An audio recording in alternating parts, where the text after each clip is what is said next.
Imagine, I wanted to make a will for my son to pass on to him everything I had acquired during my lifetime. But my lawyer wrote, "Don't include him, he's up to something." What I discovered ruined everything. Before we continue, please subscribe to the channel and write in the comments what time it is where you are now. Lawrence's hands trembled, the papers scattered across his mahogany desk like evidence at a crime scene. I watched my attorney of 15 years struggle to meet my eyes, and something cold settled in my chest. "Milton, you need to see this." His voice cracked. I leaned forward in the leather chair. The office smelled of old books and coffee gone cold. Outside, Clearwater's evening traffic hummed on Gulf Boulevard, but in that moment, the world narrowed to the smartphone screen Lawrence pushed toward me. The screenshots showed text messages. I recognized my son's number immediately. "The guardianship petition is ready. Dr. Curtis will sign off on the cognitive assessment for $15,000. Should have everything filed by mid-April." My throat tightened. I read it again, then again. "Who's Dr. Curtis?" The question came out steadier than I felt. "A psychiatrist." Lawrence pulled the phone back. "Not a reputable one. Dennis Fowler's been using him in elder cases for years. I've seen his name in 3 fraudulent guardianship attempts." The name Fowler meant nothing to me then. It would later. This has to be a mistake. But even as I said it, pieces started clicking into place with sickening clarity. Lawrence shook his head slowly. "My assistant Linda photographed these at Brew Theory coffee shop last week. Fowler was practically bragging to his colleagues about a $420,000 commission from a guardianship case. She recognized your son's name. 3 days earlier, everything had seemed perfect. My 67th birthday. David had insisted on taking me to Harbor Lights, that expensive seafood place on Mandalay Avenue where tourists paid $45 for grouper and called it authentic Florida cuisine. Jessica wore a dress that probably cost more than my first car, and little Chloe bounced in her seat, coloring on the kids' menu with crayons the waitress provided. To Dad, David raised his wine glass. The Malbec caught the sunset through the restaurant's windows. 67 years young and still sharper than any of us? Jessica smiled, that practiced smile I'd seen her use in her Instagram videos. "We're so lucky to have you, Milton." Chloe tugged my sleeve. "Grandpa, look, I drew our house."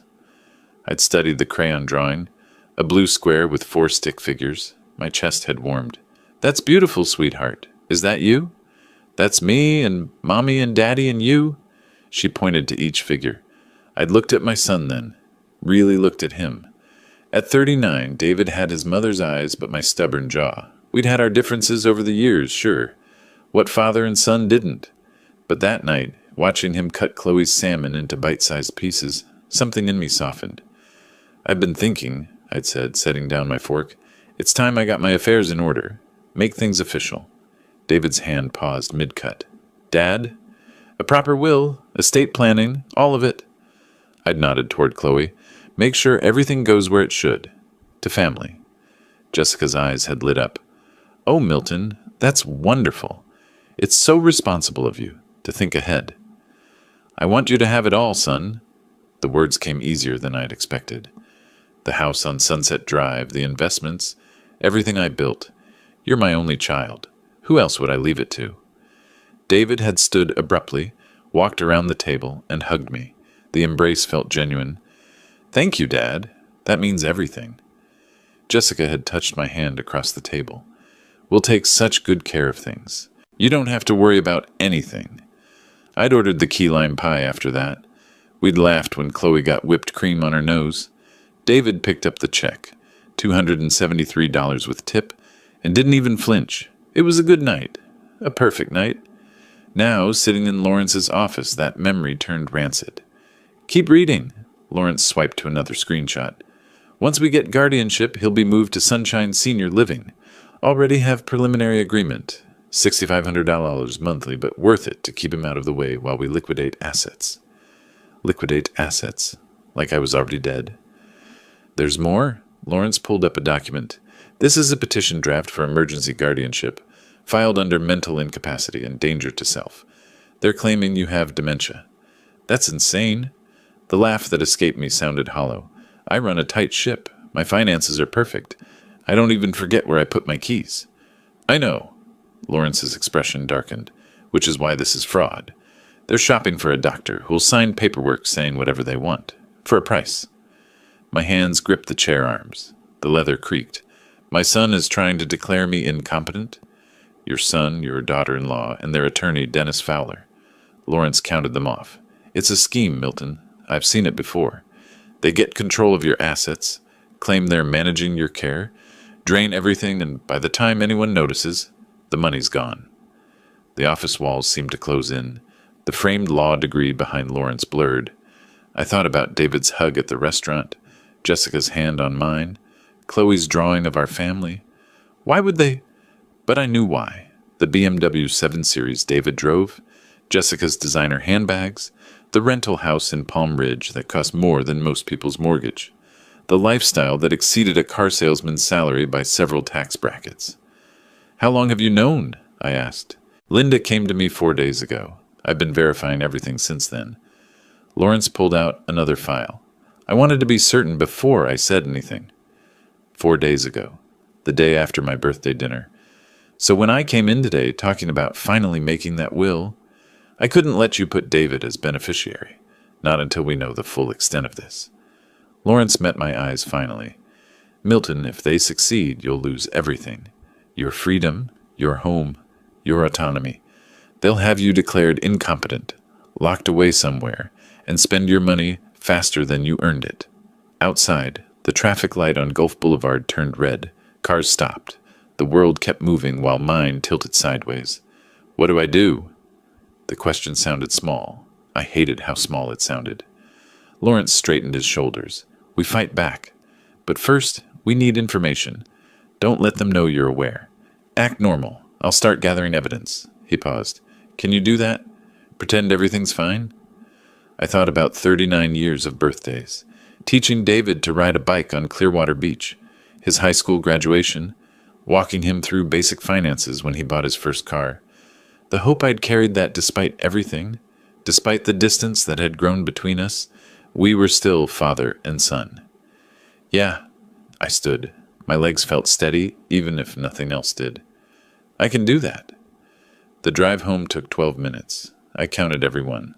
My house on Sunset Drive sat quiet, lights off except for the porch lamp I'd installed last summer, the one David had called unnecessary, and a waste of electricity. I sat in my truck in the driveway and remembered something else from recent months. Jessica asking about my memory. Had I repeated myself? David wondering if I'd considered getting checked out by a doctor. The casual suggestions about having someone help manage my accounts. They'd been building their case. The realization hit like cold water. This wasn't impulsive. This was planned. Methodical. They'd been working toward this for months, laying groundwork, establishing a narrative, and I'd almost handed them everything on a silver platter. The next morning arrived cold. I made coffee in my kitchen and watched the sunrise paint Clearwater pink through my window. My hands stayed steady as I poured. That surprised me. David called at 9:15. Hey, Dad, just checking in. His voice sounded cheerful. Too cheerful. How you feeling? Fine, son. Why wouldn't I be? A pause. No reason. Jessica and I were thinking about stopping by later. Maybe around 3? They never stopped by unannounced before. Sure, I'll be here. Great. See you then? I hung up and stared at my phone. Lawrence's warning echoed, Act normal. Don't let them know you're aware. They arrived at 3:02. Jessica carried a casserole dish covered in foil. David held Chloe's hand as they walked up my driveway, the perfect family portrait. We brought dinner. Jessica's smile was magazine bright. Chicken tetrazzini. Your favorite, right? I'd never mentioned liking chicken tetrazzini. That's thoughtful. While Jessica fussed in my kitchen, David wandered. His movements seemed casual, but I noticed. He glanced at the mail on my counter, picked up a bank statement, set it down, walked through my living room like he was measuring square footage. Place is looking good, Dad. He ran his hand along my bookshelf. You keeping up with maintenance, okay? The house is fine. Yeah, but at your age, he caught himself. I mean, it's a lot of house for one person. Ever think about downsizing? Downsizing. The word tasted bitter. Not particularly. Jessica emerged from the kitchen. Milton, where do you keep your insurance papers? I was thinking we should review your coverage. Make sure everything's current. My insurance was none of her business. In my office. I'll handle it. She exchanged a glance with David. Quick. Meaningful. They stayed for an hour. Jessica took photos of my kitchen, claiming she wanted to remember the tile pattern for her own remodel. David asked about my car title, my retirement accounts, whether I'd updated my homeowner's policy recently. Chloe colored at my dining table, oblivious to the vultures circling. After they left, I found David had photographed documents on my desk. I knew because the papers were stacked differently than I'd left them. My son was cataloging my assets. 2 days later, Gerald Foster knocked on my door. My neighbor was 71, retired from the Pinellas County bench, and spent most mornings playing chess at the community center. He held a bag of oranges from his tree. Brought you some citrus. He studied my face. You look tired, Milton. Haven't been sleeping great. Noticed something strange yesterday. Gerald handed me the oranges. Man in a white coat was walking around the neighborhood, had a clipboard, asked me about the resident at 847 Sunset Drive. My address? What kind of questions? About your mental state. Whether I'd noticed memory problems, confusion, wandering. Gerald's eyebrows knitted together. Said he was from Tampa General Hospital, doing community health assessments. Thing is, I've lived here 12 years. Never seen Tampa General do neighborhood assessments. My jaw tightened. What did you tell him? That you're sharper than most men half your age. Gerald leaned against my doorframe. But it bothered me. So I wrote down his license plate. Want it? Please. He pulled a slip of paper from his pocket. Milton, if someone's causing you trouble. I'll handle it. But thank you, Gerald. This helps more than you know. That afternoon, I called a number Lawrence had given me. Sophia Parker answered on the second ring. Mr. Gray, Lawrence said you might reach out. Her office was on Cleveland Street above a sandwich shop. Professional but modest. Sophia was 44, had 15 years as a police detective before going private, and charged $200 an hour. I paid her a $5,000 retainer without blinking. I need to know everything, I said. My son, my daughter-in-law, their attorney, financial records, connections, phone logs if you can get them. Sophia took notes in neat handwriting. This about the guardianship scheme. Lawrence told you. He mentioned the basics. I've seen cases like this before. She met my eyes. They're usually uglier than people expect. Can you find out what they're planning? Give me 2 weeks. Those 2 weeks crawled. David and Jessica visited 3 more times. Each visit followed the same pattern. Concerned questions about my health, subtle probing about my finances, casual observations about how overwhelming managing a house must be at my age. I smiled, nodded, played the role of the trusting father. Inside, I cataloged every lie. Sophia called on a Thursday morning. We need to meet. Her office smelled like coffee and printer ink. The file she spread across her desk was 2 inches thick. Your son has $180,000 in debt. Sophia slid over credit card statements. $47,000 on cards, $95,000 auto loan on that BMW 7 Series, and $40,000 lost in cryptocurrency last year. The numbers swam. How is he making payments? Barely. He's 3 months behind on the car. 2 cards are in collections. She pulled up another document. His salary at Prestige Motors is $62,000 annually. Jessica has no steady income. Her Instagram influencer career generates maybe $300 monthly from sponsored posts. They're drowning. Worse, they rented their house on Palm Ridge Court, $2,800 a month. They can't afford their lifestyle. Sophia tapped a printed email. This is correspondence between David and Dennis Fowler. They've been planning this since January. 4 months of planning, while I'd been hoping my son and I might finally reconnect. Fowler specializes in what he calls asset recovery through protective guardianship. Sophia's tone dripped disgust. He targets elderly people with substantial assets and no close family oversight. Finds someone, usually a relative, willing to file for guardianship, then splits the proceeds. Proceeds from what? Everything. Once guardianship is established, they control your assets completely. They pay themselves management fees, sell your property, drain accounts. By the time anyone questions it, the money's gone. My hands clenched. The Dr. Gerald saw. Dr. Raymond Curtis, psychiatrist out of Tampa. He's signed off on 17 guardianship cases in 3 years. Sophia pulled up a photo. For $15,000, he'll diagnose you with whatever they need. Dementia, psychosis, incompetence to manage affairs. That's fraud. It's a felony, but hard to prove until after the fact. She showed me more documents. They've already drafted the petition. Emergency guardianship hearing. Claims you're a danger to yourself. They've got witness statements, fabricated ones, and that medical assessment from Curtis waiting. They're ready to file. When? Mid-April is their target. They want to move fast once it's filed. Sophia pulled out the final document. This is a preliminary agreement with Sunshine Senior Living Facility. $6,500 monthly for a semi-private room. They've already discussed which one. The room spun slightly. My son had picked out the facility where he'd warehouse me. There's more. Sophia's expression darkened. The plan is to liquidate your assets within 6 months.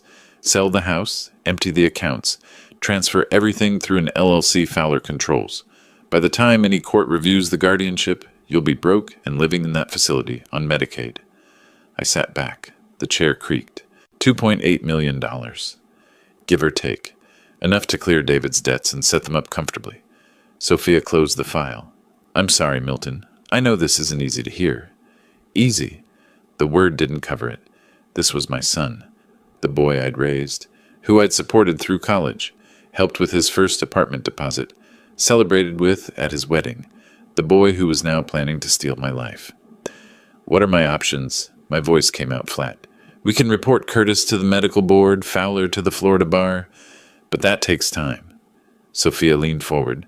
Or we can beat them at their own game. Build a defensive case so strong they can't touch you.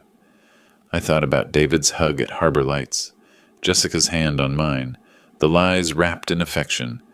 Get me everything, every document, every email, every text message. I stood. I want proof of all of it. What are you planning? To make sure they never see a dime of my money. I paused at the door, and to make them regret ever thinking I was an easy mark. That evening, David called. Dad, Jessica wants to have you over for dinner Sunday. 6 o'clock work? I'll be there. Sunday arrived with clouds threatening rain. Their rental on Palm Ridge Court had a manicured lawn and a leased Mercedes in the driveway. Jessica answered, wearing heels and pearls for a casual family dinner. Milton, come in, come in. The house smelled like roasted chicken and desperation masked as domesticity. David poured me wine I didn't drink. We made small talk while Chloe showed me her schoolwork. Over dinner, Jessica struck. Milton, David, and I were talking. At your age, it's so important to stay on top of health issues. Her smile was practiced. Have you considered getting a full checkup? Cognitive assessment, that sort of thing? David nodded. Just to make sure everything's functioning well. Memory, decision-making. It's preventive care, really. They were setting the stage, building their narrative in front of witnesses, even if that witness was just a 6-year-old. I set down my fork, met Jessica's eyes. That's a thoughtful suggestion. Her shoulders relaxed slightly. In fact, I've been thinking about getting all my affairs in order. I smiled. The smile felt cold, even on my face. Health checkups, legal documents, financial reviews, making sure everything is exactly where it should be. David's smile flickered, just for a second. That's wonderful, Dad. We're happy to help with any of that. I'm sure you are, son. I stood. Thank you for dinner, but I should get going. Jessica walked me to the door. Think about that checkup, Milton. We just want what's best for you. I turned at the threshold, looked at her directly. I know exactly what you want, Jessica. Her smile froze. I drove home through the drizzle and called Lawrence from my truck. They're moving faster than we thought, I said. We need to move faster. What do you need? A plan, a real one. Rain tapped against my windshield. They want to destroy me? Fine, let's see how they like being destroyed. Lawrence was quiet for a moment. You sure about this, Milton? Once we start, I'm sure. I'd never been more certain of anything. They declared war. They just don't know I'm fighting back yet. All right, Lawrence's voice hardened. Then let's go to war. War required strategy. Lawrence and I mapped it out over coffee the following week in his office conference room, the whiteboard filled with names, dates, legal statutes. First priority, medical documentation. Lawrence capped his marker. We need ironclad proof you're cognitively sound. Not just your regular doctor. We need specialists. Where? Johns Hopkins All Children's Hospital in St. Petersburg. Top-rated neurology department. 3 independent evaluations from board-certified physicians. He scribbled a note. It'll take 2 days of testing. Cognitive function, memory assessment, full neurological workup. The testing was grueling. I spent 6 hours in a sterile room answering questions, solving puzzles, recalling word lists. A Dr. Patricia Williamson watched me navigate spatial reasoning tests with the intensity of someone searching for cracks in a dam. Mr. Gray, what year's it? 2025. Who's the current president? I answered correctly. Every time. The neuroimaging took another 4 hours. MRI, CT scan, the works. They charged my insurance $4,300. Worth every penny. Dr. Williamson delivered the results personally. Your cognitive function is exceptional for your age bracket. Memory retention tests at 96 percentile. No signs of dementia, Alzheimer's, or cognitive impairment of any kind. She handed me the official report. Whoever suggested otherwise was either mistaken or lying. Oh, they're lying, doctor. Trust me. The second move was financial protection. Lawrence brought in a trust attorney named Richard Montgomery, 63, Yale Law, specialized in asset protection for high-net-worth individuals. A revocable living trust removes assets from probate, Richard explained in his office overlooking Clearwater Harbor. More importantly, it makes guardianship over assets essentially pointless. The trust owns everything, not you personally. Can they challenge it? They can try, but you're creating it while demonstrably competent. He gestured to my medical files stacked on his desk. These reports are dated, witnessed, comprehensive. Any court will recognize this trust as the legitimate wishes of a sound mind. We transferred everything. The house on Sunset Drive. Investment accounts with Raymond James totaling $1.9 million. My checking and savings at SunTrust, another $400,000. The proceeds from selling Little Scholars Daycare back in 2019, still sitting in a Vanguard fund at nearly $500,000. $2.8 million moved into the Milton Gray Revocable Living Trust with Lawrence Bennett as successor trustee. The paperwork took 3 days to finalize. The notary's stamp felt like a shield going up. Now what? I asked Lawrence. Now we gather ammunition. He pulled up Sophia's latest report on his laptop. Dennis Fowler has 3 formal complaints filed with the Florida Bar Association, 2 for mishandling client funds, 1 for fraudulent representation in a guardianship case. Why is he still practicing? The bar moves slow, but Sophia found something better. Lawrence turned the screen toward me. Linda Hayes, remember her? Fowler's former secretary who warned us? She's willing to testify. Fowler owes her $11,000 in back wages. She's got emails, recordings, everything. Meanwhile, David and Jessica accelerated their timeline. David called twice weekly now, each conversation peppered with concern. Dad, you sound tired. Are you sleeping okay? Fine, son. Maybe you should see someone, just to talk things through. I bit back the response I wanted to give. I'll consider it. The second week, Jessica messaged me on Facebook. A long, rambling note about family responsibility and making sure you're taken care of, and how they'd noticed changes in me. She suggested names of doctors. One was Dr. Raymond Curtis. I saved the message. Evidence for later. Gerald stopped by with more oranges and information. That man in the white coat came back. Talked to the Hendersons 3 doors down. Same questions about you. What did the Hendersons say? That you're the most organized person on the block, and they wish their own kids were half as responsible. Gerald studied me. Milton, what's going on? People trying to take advantage. I took the oranges. I'm handling it. If you need a character witness, I might. Thank you, Gerald. The trap closed tighter on a Tuesday afternoon. I was pruning the bougainvillea in my front yard when a silver Honda Accord pulled up. The man who stepped out wore khakis and a polo shirt with a Tampa Bay Veterans Association logo. Mr. Gray? Milton Gray? That's me. He extended a hand. Dr. Raymond Curtis.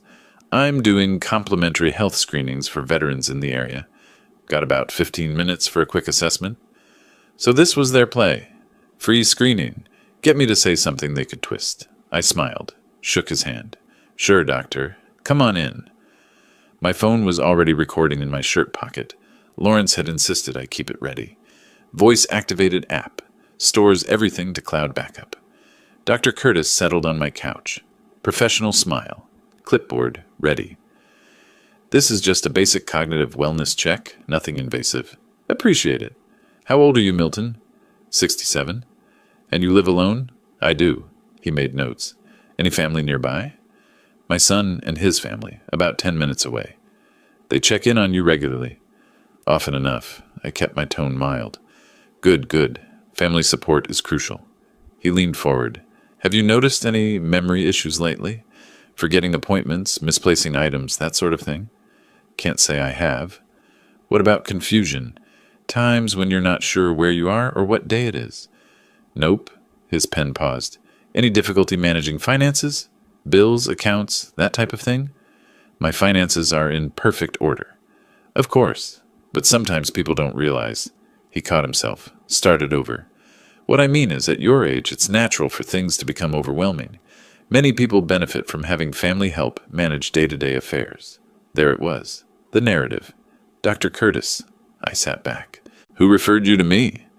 This is a community outreach program. Through the Veterans Association? That's correct. Interesting, I called them yesterday. They've never heard of you. His expression flickered, just for a second. There must be some confusion. No confusion on my end. I smiled. The smile didn't reach my eyes. But I appreciate you stopping by. I'll make sure to mention this visit to my attorney. Curtis stood quickly. Well, if you're not interested in the screening... Oh, I'm very interested. Just not in the kind you're offering. I walked him to the door. Tell Dennis Fowler that Milton Gray isn't as easy to fool as he thought. The color drained from Curtis's face. He left without another word. His Honda peeled away from the curb faster than necessary. I immediately called Lawrence. Curtis just tried to evaluate me. Got the whole conversation recorded. Perfect. Send it to me. Lawrence sounded energized. This gets better and better. He just committed a felony. Fraudulent medical assessment with intent to defraud. When do we move? Soon. Let them file their petition first. Let them commit fully. Lawrence paused. In chess, you don't take the queen right away. You let your opponent think they're winning. 2 days later, certified mail arrived. Official stationery from Pinellas County Clerk of Court. My hands didn't shake as I opened it. Notice of guardianship hearing case. Number 2025. CP 47. Petitioner, David Michael Gray. Respondent, Milton James. Gray, hearing. Date, April 15, 2025, 10 a.m., Judge Sandra Morrison presiding. The petition claimed I was incapacitated and unable to manage personal or financial affairs, and posed a danger to self through neglect and poor judgment. Attached were sworn statements from David and Jessica describing incidents that never happened. Me forgetting to turn off the stove, getting lost driving to the grocery store, making irrational financial decisions. Every word a lie. I called Lawrence. They filed. Good. His voice was calm, calculating. Now we show them what preparation looks like. I'm filing our response tomorrow. Medical records, trust documents, character witnesses, everything. Plus a formal complaint against Curtis and Fowler to the Florida Bar and Medical Board. What about the hearing? Oh, we'll be there. I could hear the smile in his voice. And Milton? Wear your Bronze Star pin, the one from your Marine service. Judges notice things like that. I hung up and looked at the court notice again. April 15th, 3 weeks away. David and Jessica thought they were about to win. They'd filed their petition, lined up their fraudulent doctor, prepared their fake evidence. In their minds, the trap had closed around the helpless old man. They had no idea I'd been building a bigger trap around them. I pulled out my phone and texted Lawrence, "Let's destroy them." His response came immediately, "With pleasure." 3 weeks felt like 3 years. April 15th arrived with cloudless skies and temperatures pushing 85 degrees. I dressed carefully that morning, navy suit, white shirt, the Bronze Star pin on my lapel. The pin caught sunlight as I checked my reflection. Lawrence had arranged everything. We arrived at the Pinellas County Courthouse on Court Street 30 minutes early. The building's limestone facade looked imposing in the morning heat. Lawrence met me at the entrance with two other attorneys, Jonathan Pierce and Rachel Hartman, both from his firm. 3 lawyers? I raised an eyebrow. They brought their ammunition. We're bringing an arsenal. Lawrence adjusted his briefcase. Jonathan handles elder law. Rachel specializes in fraud cases. Trust me. We took seats in courtroom 4B. The room smelled like old wood and air conditioning struggling against Florida humidity. Judge Sandra Morrison's bench dominated the space, empty for now. David and Jessica arrived 10 minutes later. Dennis Fowler walked between them like a shepherd guiding sheep. David wore a suit that probably cost more than he could afford. Jessica had on a black dress, somber, appropriate for someone concerned about family. They saw me and David's step faltered. "Dad!" He attempted a smile. "Didn't expect you to fight this? Didn't you?" I kept my voice neutral. Dennis Fowler inserted himself between us. Mid-50s, slicked back hair, expensive watch. "Mr. Gray, I'm Dennis Fowler, representing your son. This proceeding is really in your best interest. We all want. I know exactly what you want, Mr. Fowler." I didn't blink. "And you're not getting it." His jaw tightened. "We'll see what the court decides." They took seats across the aisle. Jessica whispered urgently to David. Her hands moved in sharp, nervous gestures. David stared straight ahead, that fake confidence evaporating like morning dew. The bailiff called the courtroom to order. Judge Morrison entered, late 50s, steel gray hair, expression that suggested she'd heard every lie imaginable and believed none of them. Case number 2025, CP-UTM-07, David Michael Gray, petitioner, seeking guardianship over Milton James Gray. Respondent. She surveyed the room. This is a preliminary hearing to determine if emergency guardianship is warranted. Mr. Fowler, you may proceed. Dennis stood. His opening statement painted me as a confused old man in decline. He referenced the statements from David and Jessica, the forgotten stove, the getting lost, the concerning financial decisions. He mentioned Dr. Curtis's preliminary assessment, suggesting cognitive impairment. Your Honor, Mr. Milton Gray requires immediate protection from his own deteriorating faculties. His son, out of love and concern, seeks only to ensure his father's safety and well-being. The performance was polished, practiced. Jessica dabbed at her eyes with a tissue. David nodded gravely at appropriate moments. Judge Morrison turned to our side. "Mr. Bennett?" Lawrence stood. 3 other attorneys stood with him. The synchronized movement had impact. Your Honor, this petition is not about protecting Mr. Gray. It's about exploiting him. Lawrence's voice carried through the courtroom. The petitioner and his attorney have engaged in systematic fraud, evidence fabrication, and conspiracy to commit financial elder abuse under Florida Statute 825-103. Dennis shot to his feet. Your Honor, that's a serious allegation. Then perhaps you should have thought twice before making it so easy to prove. Lawrence pulled a document from his briefcase. I'm submitting comprehensive medical evaluations from Johns Hopkins, All Children's Hospital, dated 3 weeks ago. 3 board-certified physicians independently assessed Mr. Gray's cognitive function. All 3 concluded he shows no signs of impairment, dementia, or incompetence. He handed the report to the bailiff. Judge Morrison's expression sharpened as she read. Furthermore, Lawrence continued, I have here a recording of Dr. Raymond Curtis attempting to conduct a fraudulent assessment of Mr. Gray. He pressed play on a laptop. My voice filled the courtroom. Dr. Curtis, who referred you to me? Curtis's recorded response. This is a community outreach program. Through the Veterans Association. That's correct. Interesting. I called them yesterday. They've never heard of you? The silence after the recording was absolute. David's face went pale. Jessica's tissue froze halfway to her eyes. Dennis Fowler looked like he'd swallowed something sharp. Judge Morrison leaned forward. Is Dr. Curtis present? No, Your Honor. He's currently under investigation by the Florida Department of Health. Lawrence smiled thinly. We filed a formal complaint yesterday. Turns out Dr. Curtis has signed 17 questionable guardianship assessments in 3 years, each for a fee of $15,000. Your Honor, Dennis tried to interject, I'm not finished. Lawrence pulled out more documents. Mr. David Gray currently carries $180,000 in debt. Credit cards, auto loans, cryptocurrency losses. His income as a car salesman is $62,000 annually. He cannot sustain his current lifestyle and is 3 months behind on major payments. He laid out the credit reports. The numbers glared under courtroom lights. His motive for this guardianship is simple: access to his father's $2.8 million estate. Mr. Fowler stands to receive 15% as consultation fees, approximately $420,000. Jessica's hand flew to David's arm. Her whisper carried, "You told me this would work." "Mrs. Gray," Judge Morrison's voice cut like steel, "you'll have your chance to speak, if called." Lawrence wasn't done. He presented the trust documents next. 3 weeks ago, Mr. Gray, while demonstrably competent, established a revocable living trust. All assets have been transferred, even if this court granted guardianship over his person, which it should not. There are no assets to manage. They're protected by trust instrument. Dennis Fowler's expensive watch caught the light as his hands gripped the table.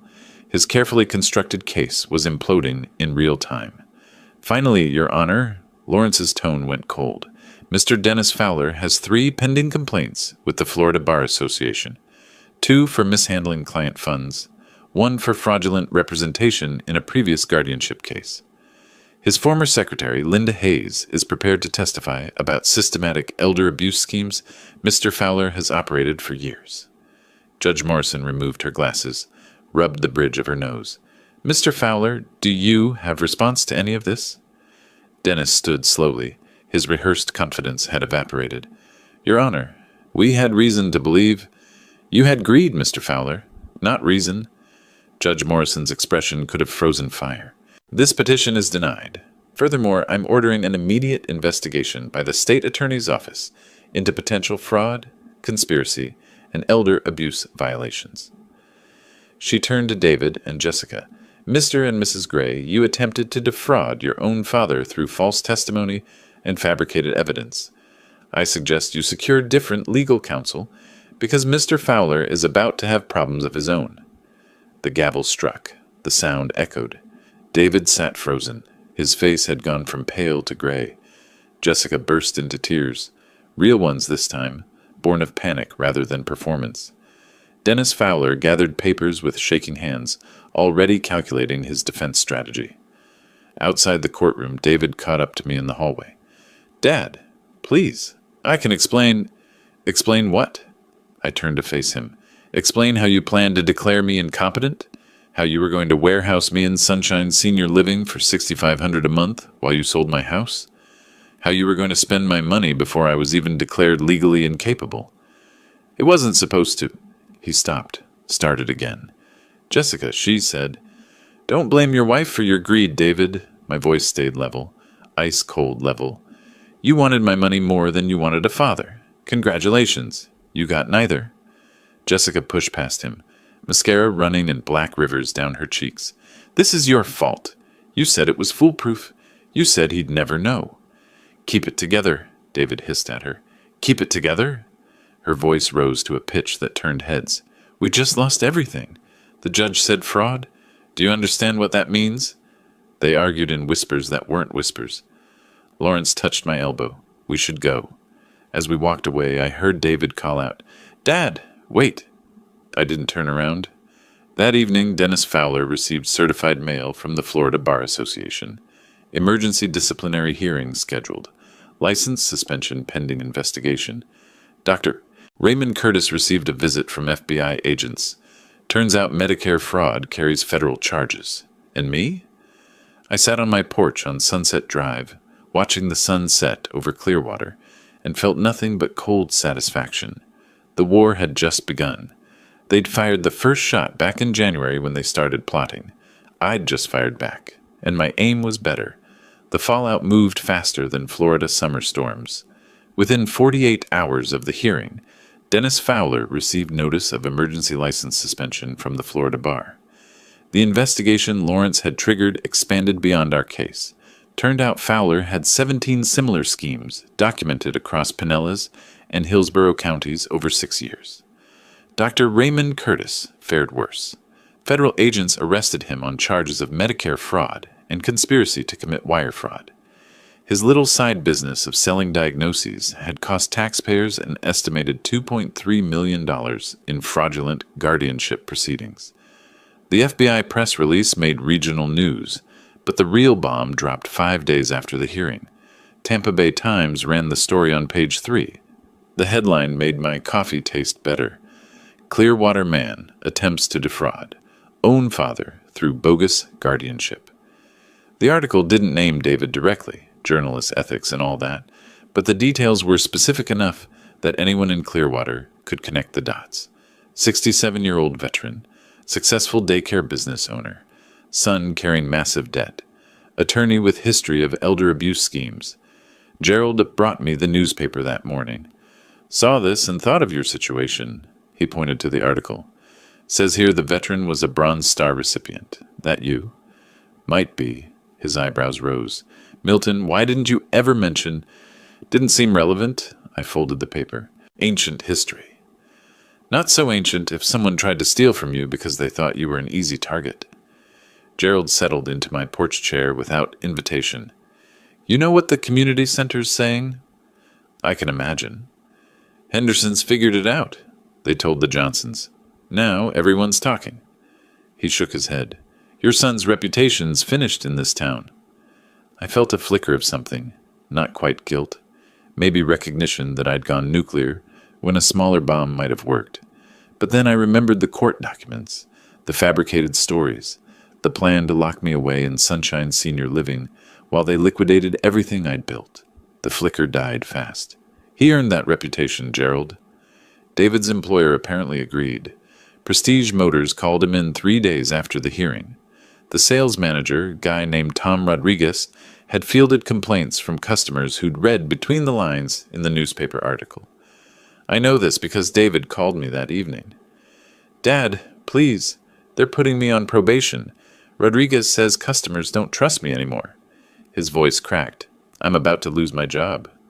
Then I suggest you look for another one. You could fix this. Tell people it was a misunderstanding. Was it? I let the question hang. Was it a misunderstanding when you told the court I forgot to turn off the stove? When you claimed I got lost driving to Publix? When you signed papers to have me locked in a facility? Silence on the other end.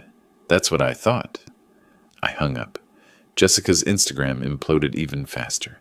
Her 12,000 followers had been her pride. Proof she was someone. Something more than a struggling sales manager's wife playing dress-up. The comments section on her last post became a battlefield. Fake life, fake person, fake everything. Imagine trying to steal from your own father-in-law. All those designer bags probably bought with money that wasn't even hers. She deleted every post. Shut down the account. Her influencer career, such as it was, died in a storm of public shame. But underneath all the wreckage, one question nagged at me. Lawrence had mentioned it casually during our first meeting, but we'd been so focused on building our defense that I never pushed for details. I called him that afternoon. How did you really find out? You said your assistant photographed messages at Brew Theory, but that's a hell of a coincidence. Lawrence was quiet for a moment.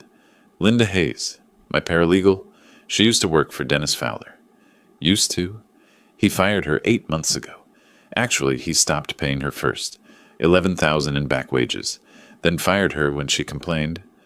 Lawrence's tone carried an edge. Linda's sharp.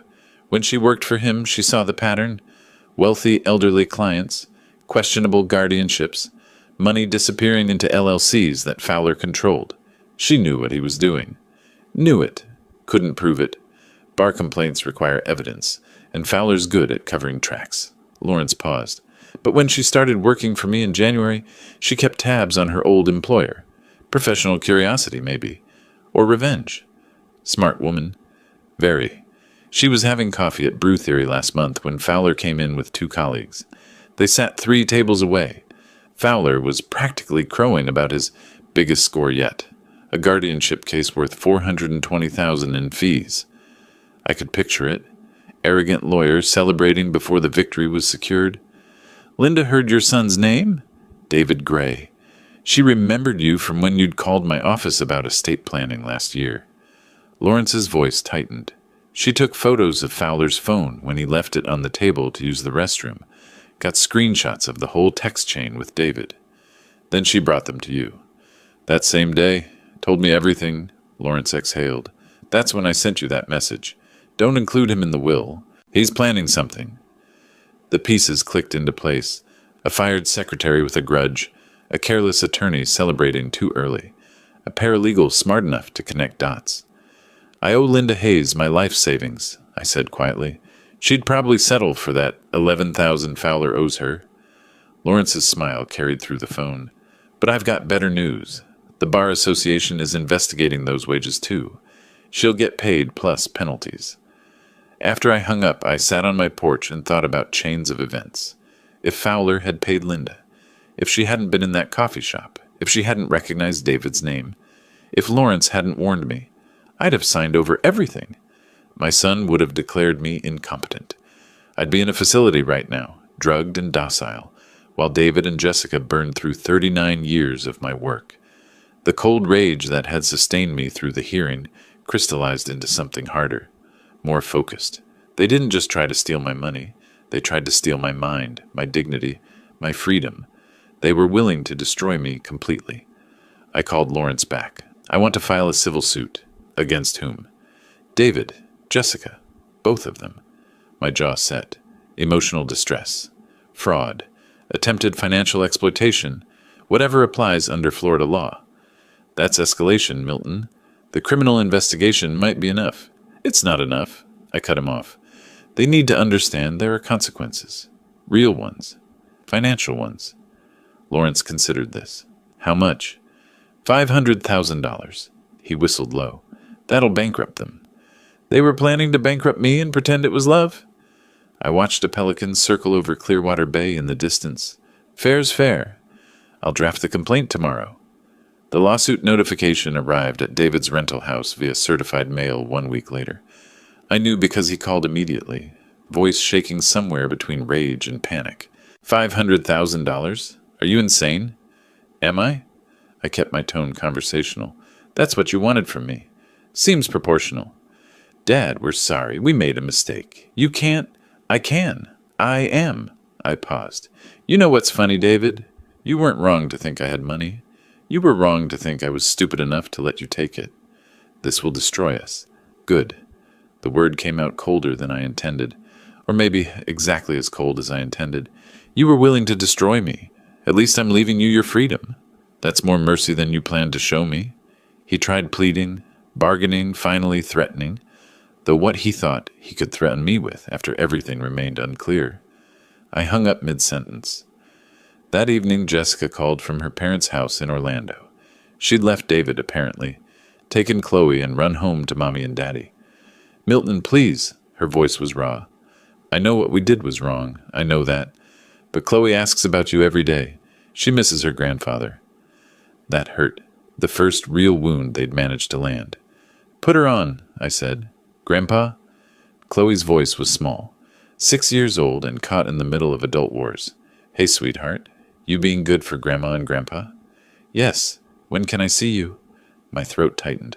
Soon, Chloe. I promise. Soon. After I hung up, I sat in the silence of my house on Sunset Drive and wondered if winning felt this hollow for everyone. Lawrence filed the civil complaint the next morning, $500,000 plus legal fees. The process server found David at Prestige Motors during his lunch break. Apparently, he threw up in the parking lot after reading it. Gerald reported this detail with the guilty pleasure of someone who enjoys good gossip. Tom Rodriguez told the Hendersons that David's probably getting fired. Can't have an employee who scares customers and vomits outside the dealership. Sounds like David's having a rough week, I observed. Sounds like David earned a rough week. Gerald studied me. You doing okay with all this? Was I? I'd won the battle. Protected my assets, exposed their fraud. My son was imploding professionally and personally. His wife had left him. His reputation was ruined. Criminal charges loomed. Now civil bankruptcy threatened. I'm fine, I said. Gerald didn't look convinced, but he didn't push. That night, I dreamed about teaching David to ride a bike. He was 7, skinny kid with scraped knees and determination. I'd held the seat steady while he pedaled, running alongside until he found his balance. When he finally rode on his own, he'd looked back at me with pure joy. "I did it, Dad. Did you see?" I woke up angry. Angry at him for making me remember when he was good. Angry at myself for caring. The war wasn't over, but the next phase was about to begin. Sophia called 3 weeks later with news that made my morning. "Found something interesting in David's financial records." I settled into my kitchen chair.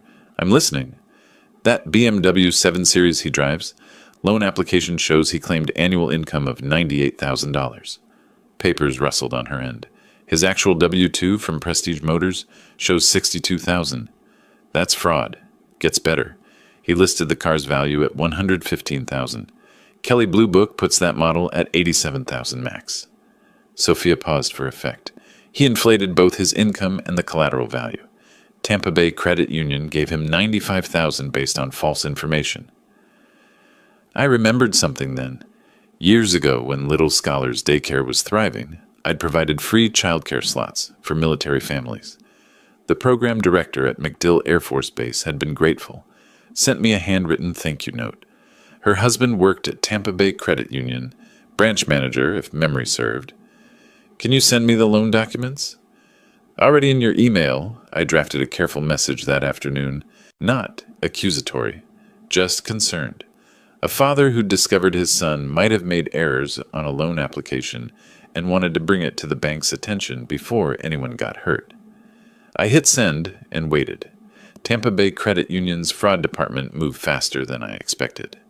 Within 5 days, David received a certified letter demanding full loan review and documentation of income claims. The bank gave him 10 business days to provide proof or face immediate acceleration. Legal speak for, "Pay us $95,000 right now, or we're repossessing the car." David didn't have $95,000. He didn't have $9,000. Gerald witnessed the repo truck arrive at David's rental on a Wednesday morning. "Big flatbed. Took about 15 minutes to load that BMW." Gerald shook his head. "Your son stood in his driveway in his bathrobe, just watching. Didn't even try to stop them." "How'd he look?" "Like a man who'd run out of options." Gerald studied me. "You had something to do with that, didn't you?" I might have mentioned some discrepancies to the right people. "Ruthless, Milton. They tried to have me declared mentally incompetent and locked away." I sipped my coffee. Losing a car seems proportional. But I wasn't finished. Sophia had found something else. Jessica took out a business loan last year, $40,000 from SunTrust for a direct sales cosmetics venture. Sophia's tone dripped skepticism. "The application lists you as co-signer." I never co-signed anything for Jessica. "I didn't think so." She sent me a PDF. "Look at the signature." The scanned document showed my name in handwriting that almost matched mine. Almost. The M in Milton leaned wrong. The G in Gray had an extra loop. Someone had practiced but hadn't quite nailed it. She forged my signature. "Yep, that's identity theft, forgery, and fraud. Florida Statute 817568. Third-degree felony." Sophia's voice hardened. "You want to press charges?" I thought about Jessica's call from Orlando. Chloe's small voice asking when she could see me. The innocent child caught in the crossfire of adult greed. Then I thought about Jessica sitting in my house, photographing my kitchen, asking about insurance documents, building a case to steal everything while pretending to care. Contact the Clearwater Police Department. File a report. The investigation took 2 weeks. Detective Aaron Walsh from the Financial Crimes Unit called me personally. "Mr. Gray, we've confirmed the signature is forged. Bank handwriting analysis and your statement are sufficient for charges. What happens now?" "We issue a warrant for Jessica Marie Gray's arrest. She'll be charged with forgery in the 3rd degree and identity theft." Walsh paused. "These charges carry up to 5 years in prison." 5 years. The number sat heavy. "Detective Walsh, what if she agreed to make restitution? Pay back the $40,000 plus damages?" "You'd be willing to accept that instead of prosecution?" "If she pays $50,000 total, the loan plus $10,000 in compensation, and admits the forgery publicly, I won't push for jail time." Walsh considered this. "I'll contact her attorney, see if she's interested in a deal." Jessica was very interested in a deal. Her parents, middle-class folks from Orlando, who'd probably never imagined their daughter capable of felony fraud, borrowed against their house to come up with $50,000. The money hit my account on a Friday. Jessica signed a notarized confession admitting she'd forged my signature. The document would be filed with the court, but sealed from public record, per the plea agreement. She called me after signing. "I hope you're happy, Milton." "Happy?" I laughed without humor. "Jessica, you forged my signature to steal $40,000. You participated in a scheme to have me declared incompetent. You helped your husband try to destroy my life. And you think I'm the villain because I didn't let you get away with it? We were desperate." "No, you were greedy. There's a difference." I ended the call. David's employment situation collapsed shortly after. Tom Rodriguez at Prestige Motors had given him chances. Multiple chances, but the combination of negative publicity, the lawsuit, the repossessed BMW, and David's increasingly erratic behavior finally exceeded management's tolerance. Rodriguez called me directly. "Mr. Gray, I hope you don't mind, but I wanted you to know, we're terminating David's employment." "That's your decision, Tom. Customers specifically requested not to work with him. One guy actually said, 'I don't want to buy from someone who tried to steal from his own father.'" Rodriguez sighed. "I sympathize with family situations, but this is business." "I understand. For what it's worth, I'm sorry you're going through this." After I hung up, I felt a strange emptiness. Victory kept tasting like ash. Gerald brought more news within days.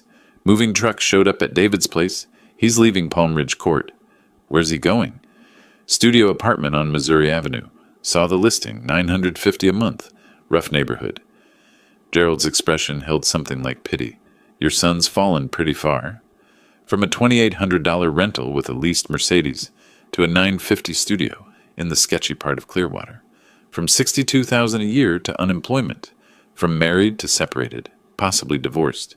He built that fall himself, Gerald. I just removed the safety net he thought I'd provide." But Gerald's next information hit differently. Heard them arguing when the movers came. Loud enough the neighbors talked about calling the police. What were they arguing about? Jessica blaming David for everything. David blaming Jessica for finding Dennis Fowler. Both of them screaming about whose fault it was. Gerald shook his head. "That marriage is dead, Milton. Even if they don't divorce officially, it's over." I thought about their wedding. I'd paid for half of it. $12,000 because David couldn't afford the venue Jessica wanted. She'd been radiant that day. David had looked at her like she'd hung the moon. Now they were screaming in a driveway while movers hauled boxes, their marriage dissolving in public view. Sophia's final report came via email. Subject line, "Complete financial picture." I printed out. The numbers told a grim story. David's debts, $180,000 original, now $220,000 with penalties and legal fees. No BMW to show for it. Repoed and sold at auction for $68,000, leaving $27,000 still owed. Credit cards and collections. The civil lawsuit I'd filed adding pressure daily. Jessica's debts, $50,000 to her parents that she'd likely never repay. Her credit destroyed. No income. Living with her parents at age 37 with a 6-year-old daughter. Together, they owed more than most people earned in 3 years. Separately, neither could survive. The destruction was complete, methodical, devastating. I sat on my porch that evening watching the sunset paint Clearwater pink and orange. My house on Sunset Drive stood solid around me. My bank accounts remained full, my freedom intact, my mind sharp despite their attempts to paint it otherwise.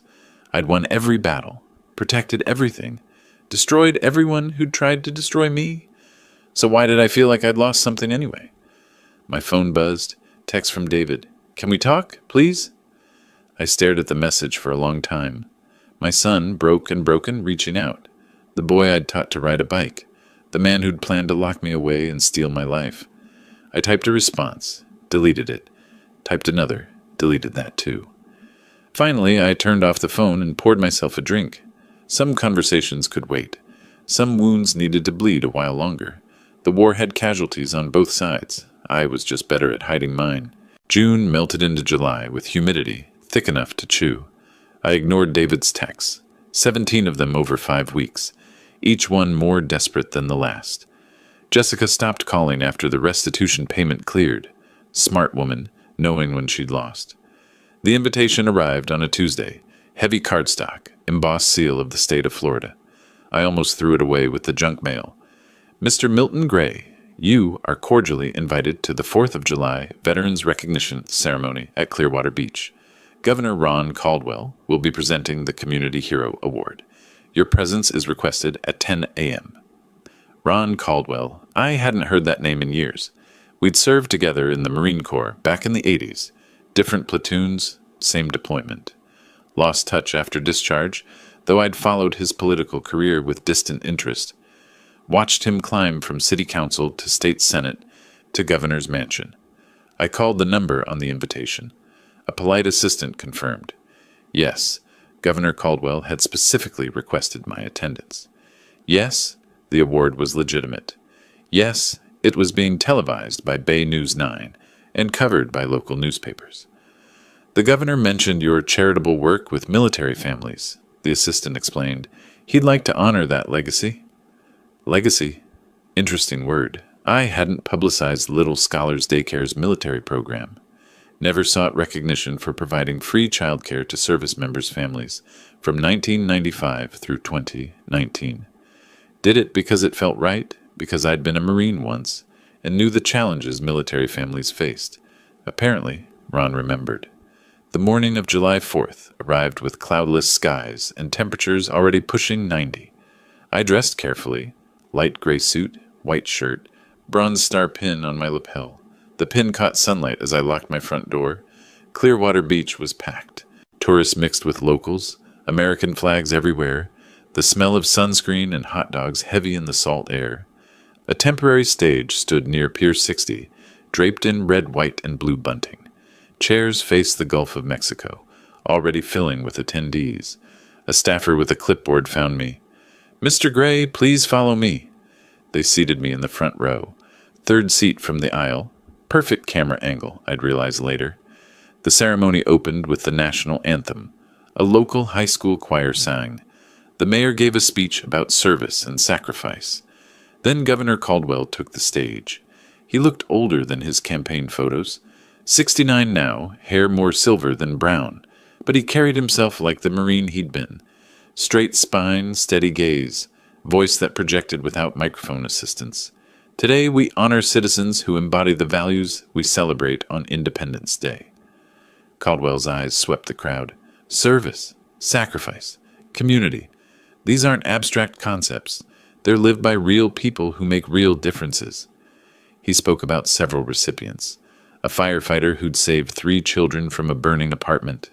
A teacher who'd started a literacy program in underserved neighborhoods. A nurse who volunteered at homeless shelters. Then he called my name. Milton James Gray served 15 years in the United States Marine Corps, including deployment to the Middle East, where he earned the Bronze Star for valor under fire. Caldwell gestured for me to approach, but his service didn't end with his discharge.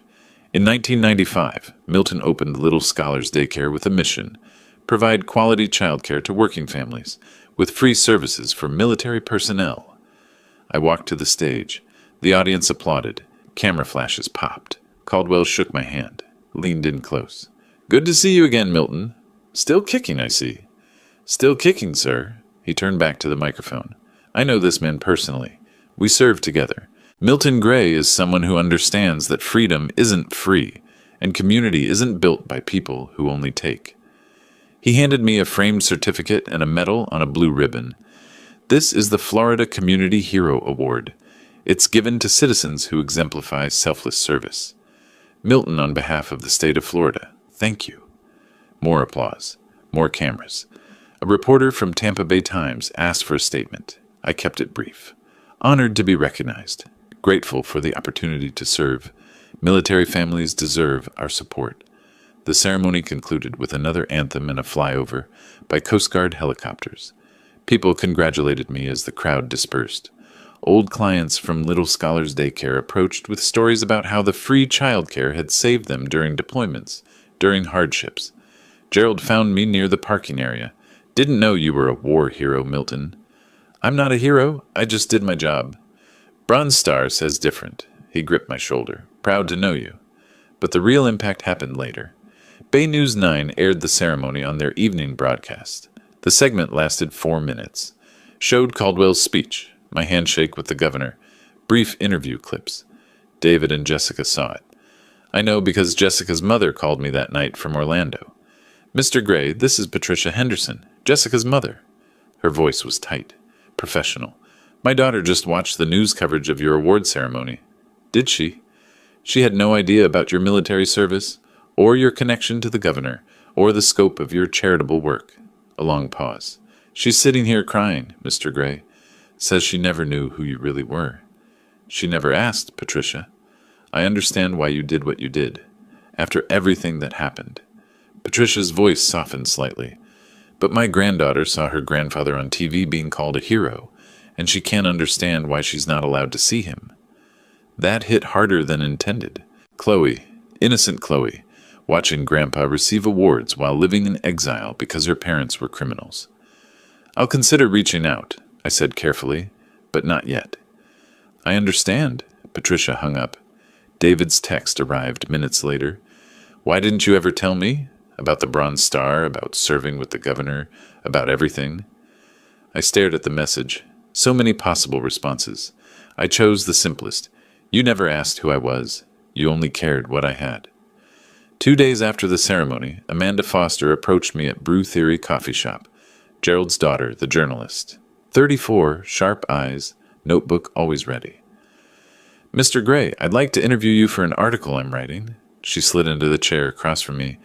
It's about elder abuse through fraudulent guardianship schemes.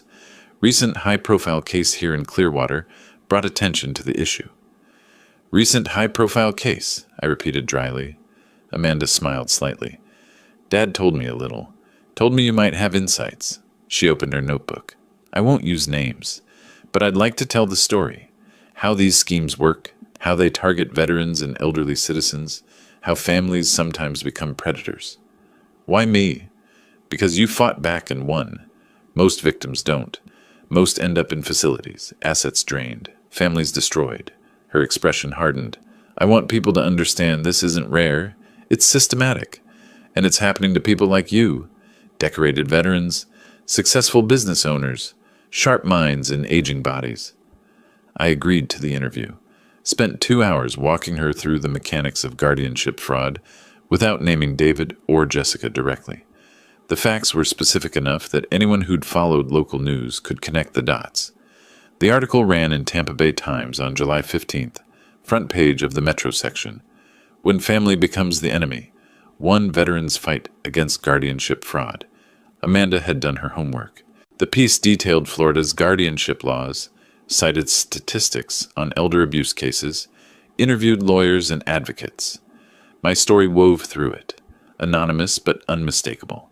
Bronze Star recipient, successful businessman, son with massive debts, attorney with history of fraudulent cases, medical diagnosis purchased for $15,000.